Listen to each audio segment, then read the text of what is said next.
ಈ ಒಂದು ದೊಡ್ಡ ನಿರ್ಧಾರಕ್ಕೆ ಬಲವಾದ ಕಾರಣ ಏನು? ದೊಡ್ಡ ಬದಲಾವಣೆಗಳು ತರಬೇಕಾಗಿದ್ರೆ ಅದು ಬರೀ ನೀತಿ ನಿಯಮ ಮೂಲಕ ನಾವು ತರ್ಬೋದು. ಆಡಳಿತ ನಡೆಸೋದಲ್ಲ, ಆಡಳಿತವನ್ನು ಜನಪರವಾಗಿ ನಡೆಸೋದು.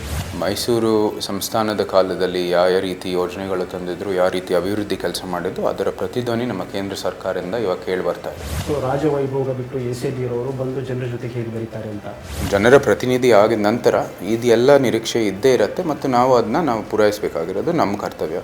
ಪ್ರತಾಪ್ ಸಿಂಹ ಅವರು ಹಾಲಿ MP.